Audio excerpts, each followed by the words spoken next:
Ontem foi dia da votação do relatório final da CPMI do INSS. Um resumo do que tinha no relatório, mais de 4.400 páginas, segundo relatos da imprensa. Enfim, o Alfredo Gaspar, relator da CPMI, pede indiciamento de Lulinha, Paquito, Careca do INSS, Lupe e Sandor Everton Rocha, coligado do Lula. O relatório de Alfredo Gaspar amplia a lista de responsabilizações após meses de investigação, mas o governo articula a maioria com trocas de última hora para tentar barrar a aprovação. Era de manhã, 11h43 essa nota. Aí o Lula fez de tudo, tem que blindar o filho. Lula exonera Fávaro para ministro voltar ao Senado e votar contra o relatório da CPI do INSS que pede indiciamento de Lulinha. Aí o tempo foi passando e o governo obteve maioria, né? O governo conta com maioria para barrar o relatório da CPI do INSS que pede prisão de filho de Lula. E certo, acabou sendo derrubado. CPI do INSS rejeita texto que pede indiciamento de Lulinha e comissão termina sem relatório. Com maioria após trocas e sob prazo imposto pelo Supremo, base derrubou o parecer de Alfredo Gaspar. Então, com tudo isso acontecendo, o saldo é positivo. A Rosiane Kennedy fala sobre isso. A CPMI do INSS termina sob inércia investigativa, mas com desgaste político para Lula. Por mais que Lula não deixou investigar, o Supremo não deixou investigar, o não deixar virou um fato político. Muita gente vendo, tá na boca do povo, todo o povo. Mas parte da sociedade brasileira tá vendo essa blindagem e é exatamente contra isso que as pessoas vão sair de casa no dia da eleição para votar no Flávio Bolsonaro.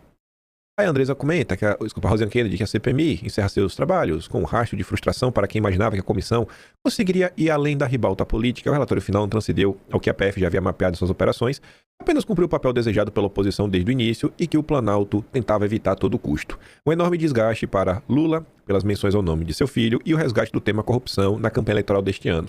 Eu não acho que é só isso, porque a partir do momento que você coloca luz nesses problemas, rebate, e o povo brasileiro fica sabendo, da vida do Lulinha, o povo brasileiro fica vendo também a questão da atuação do Supremo.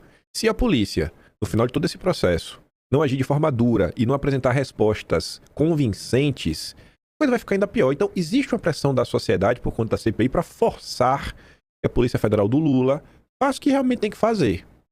A ala bolsonarista venceu a narrativa na comissão. O relator, Alfredo Gaspar, recém-filiado ao PL, inclusive, chegou a sugerir a prisão do Lulinha. Independentemente de, mais à frente, a investigação confirmar ou não o envolvimento de Lulinha, a retórica da suspeição está posta. Vai ser até o contrário, né? Se a Polícia Federal não denunciar o Lulinha, todo mundo vai achar que tem maracutaia, porque a quantidade de coisa que foi dita, mesmo com investidas como quebras de sigilo barradas por decisões judiciais, o estrago reputacional foi consolidado. As menções reativam memórias de escândalos passados e dificultam o discurso ético que o PT tenta reconstruir para o pleito de outubro. A percepção de que o governo mobilizou sua base e conexões com o Supremo para blindar familiares tornou-se um ativo para a oposição, especialmente nas redes sociais, onde Lula já tem dificuldade para competir com seus opositores.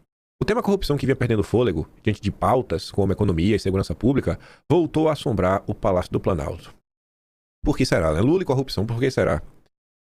Ela termina falando que no caso do INSS o resultado prático pode ser escasso para o judiciário, mas para as urnas, em 2026, o barulho recolocou o PT na defensiva e Lula sob o signo da desconfiança ética. Em relatório, CPMI do INSS, deputado diz que interferências do Supremo esvaziou a comissão. Mais um reforço, mais um legado aí que fica, somando as movimentações contra o Banco Master, contra a outra CPI do crime organizado, para não quebrar o sigilo lá da turma do Toffoli. A gente vai voltar ainda no âmbito do Lula, na CPMI do INSS. Mas abrindo um parênteses para gente falar bastante sobre o nosso poder judiciário, em especial o Supremo, O poder judiciário no Brasil é o Supremo. Pouco se fala sobre os TRFs, sobre desembargadores, juízes de primeira instância, segunda. É só o Supremo e tá fora da casinha. Pelo menos é a imagem que eles passam. O Supremo colocou em curso uma cruzada para limitar o direito do parlamento a investigar.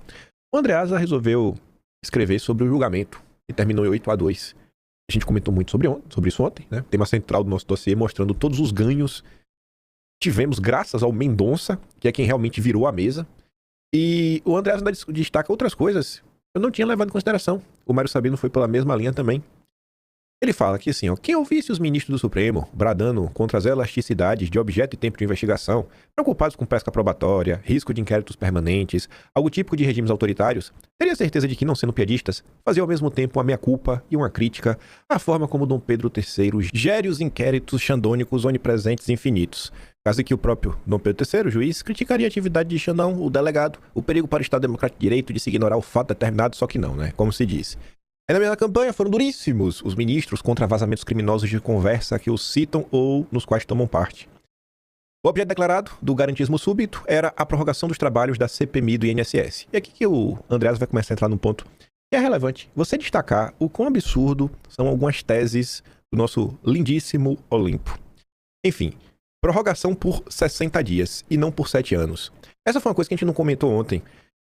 O objeto mirado, a investigação sobre o Banco Master. O Supremo votou na última quinta pelo erguimento de barreira contra investigações parlamentares sobre o Master, sobre as relações de ministros com o Paquito e seus éteis. A corte mobilizada para assentar que a CPI nenhuma conseguirá quebrar sigilos relativamente ao Master e particularmente togados empresários que terão passeado por ali. Quando ele coloca prorrogação por 60 dias e não por 7 anos, você às vezes para pensar, né?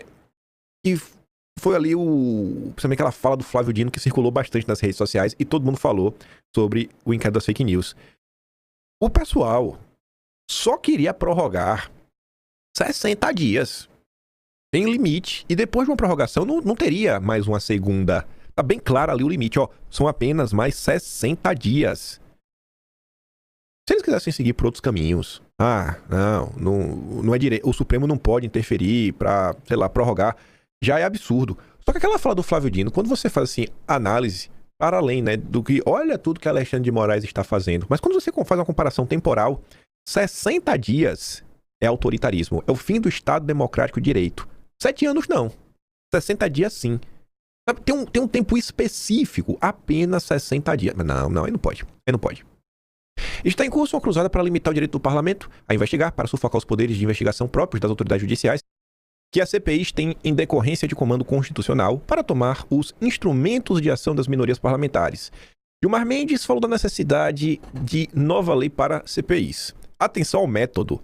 Gilmarzão projeta uma necessidade de urgência artificial sobre regramento existente e pacificado. Veja só, até 2026 ninguém nunca questionou CPI, para onde vai, para onde deixa ir, regras, estava tudo ok, tudo pacificado. Não tem ninguém no Brasil falando na necessidade de mudança de regra de CPI. Só Gilmar Mendes. Aí ele cria toda essa confusão para ele mesmo, lá adiante, acusar a comissão parlamentar e legislar ele mesmo a respeito. Para garantir que vai que no futuro, né, a CPI volte a investigar tramóias, que possa ficar perto aí de pessoas que não devem ser investigadas. A Blitz se inicia quando a CPI do crime organizado quebra os sigilos da empresa de Toffoli, sócia da rede Vorkárica no tal resort. O Supremo reage à investigação parlamentar que se acercou de ministros, a questão não sendo a prorrogação da CPI do INSS, porque criariam um modo de prorrogá-la se conveniente fosse. A questão, a presença do evento Motor Master na CPMI do INSS. A isso ficou subordinado o debate jurídico sobre o voto derrotado de Mendonça. Pelo entendimento vencedor, o desenvolvimento de uma CPI estará restrito a seu tempo de vigência original. A prorrogação de CPI a depender da vontade do alcolumbre da vez, submetidos aos trabalhos de uma CPI, aos empecilhos impostos pela catimba da maioria. A CPI como teatro, em que a minoria cumpre papel de bobo, instalação automática, do onde é assegurado o direito e prorrogação vinculada ao desejo de alguém, o alcolumbre da hora, talvez, pego no curso das investigações. Discutiu-se a prorrogação de CPI, a sua projeção no futuro interrompida, sem que se percebesse que impedido já está o seu funcionamento dentro do prazo em que existe. O Mário Sabino escreve melhor do que... Eu não gosto do jeito de escrever do Andreas, ele é muito confuso. Ele quer florear muito, quer ser muito poético às vezes. Ele quer florear muito, quer ser muito poético às vezes. Já o Mário Sabino é bem mais direto ao ponto. Ao enterrar a CPMI do INSS, o Supremo arreganha os dentes para Mendonça. O que se passou ontem no plenário do Supremo, na apreciação da liminar de Mendonça, que determinou a prorrogação da CPMI, foi outra vergonha protagonizada por ministros da mais alta corte do país.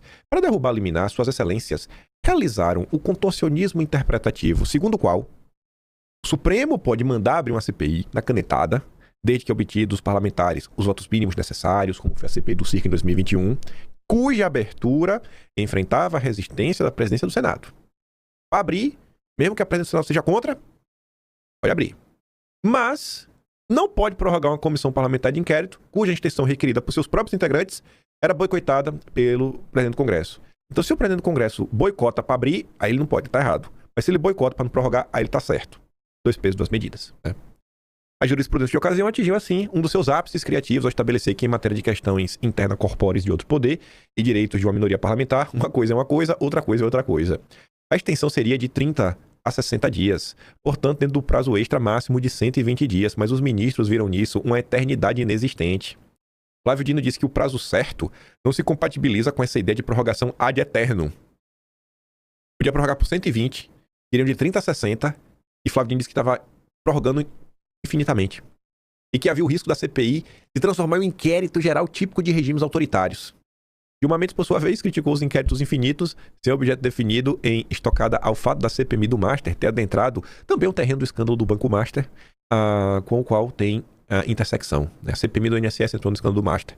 Dino e Gilmar foram tão enfáticos na sua arenga contra os inquéritos infinitos que muita gente pensou que se tratava de uma indireta bem direta para Dom Pedro III, que há 7 anos mantém, com o aval dos seus pares, um inquérito sem data para acabar, sem objeto definido, no qual cabe tudo e um pouco mais, e na maior parte sob sigilo. Não era indireta, né? Bem direta. Foi só outra prova de falta de princípio de realidade, pelo menos da nossa. Aí ele fala que o Gilmar Mendes foi criticar os parlamentares que estariam por trás aí de vazamentos das conversas do Paquito. E o Mário Sabino falou o seguinte, cara, não tem prova de nada disso. Não dá pra provar que foram os parlamentares que vazaram essas conversas. Quem garante? Quem garante que não foi, por exemplo, um petista que vazou de propósito só pra dar argumento pra Gilmar Mendes? A prova. Mas provas deixaram de ser o problema para os ministros do Supremo, desde que eles lançaram mão de grampos ilegais e não periciados para anular a condenação de Lula e dos demais condenados na Lava Jato. Indignar-se única e exclusivamente com o vazamento das conversas íntimas do Paquito, que contém sim elementos pertinentes à investigação, é tomar parte pelo todo. O todo é o leque de investigações em andamento e o alcance esperado pela delação premiada do dono do finado Banco Master. Por rabo preso ou por corporativismo, a maioria dos integrantes do Supremo está em pânico. E o que se viu ontem foi um arreganho de dentes para a PF, para a oposição parlamentar e principalmente para o Mendonça. Ao derrubarem a liminar de Mendonça, o recado foi claro. Eles farão de tudo para proteger os 3 implicados no Supremo no caso Master. Em relação à CPMI do INSS, a preocupação nunca foi com a separação das atribuições dos poderes e muito menos com garantir a punição a quem roubou bilhões de milhões de aposentados e pensionistas. O que importava era estancar a sangria causada pelo acesso da CPMI às provas de Vorcaro. Agora, caberá a Nunes Marques, o Cássio, encontrar nova forma de recusar a abertura compulsória da CPI do Master pelo Supremo, na nova ação impetrada por parlamentares na mandado de segurança, contradizendo o que foi estabelecido pelo próprio tribunal quando o Senado foi obrigado abrir a CPI do circo. Vamos ver como é que vai ser a justificativa. Ao fim e ao cabo, o espetáculo proporcionado ontem é o retrato de um país subdesenvolvido, iníquo, violento, escravizado por uma elite patrimonialista, despudorada e feroz que, a senhorada do Estado, está sempre disposta a tudo para defender os seus privilégios imorais. Não contentes e satisfeitos com o 8-2, eles aprontaram de novo. Na figura do de sempre. Dom Pedro III, olha as manchetes. Limita a COAF após o órgão apontar movimentações de Toffoli e do filho Cássio. O timing é tudo. Timing é tudo na vida. Aí vem um especialista. Decisão de Dom Pedro III sobre o COAF sinaliza insegurança jurídica. E o pior é que ele tá certo nesse ponto aqui. Ele não conseguiu destrinchar também a insegurança jurídica como a Malu Gaspar fez.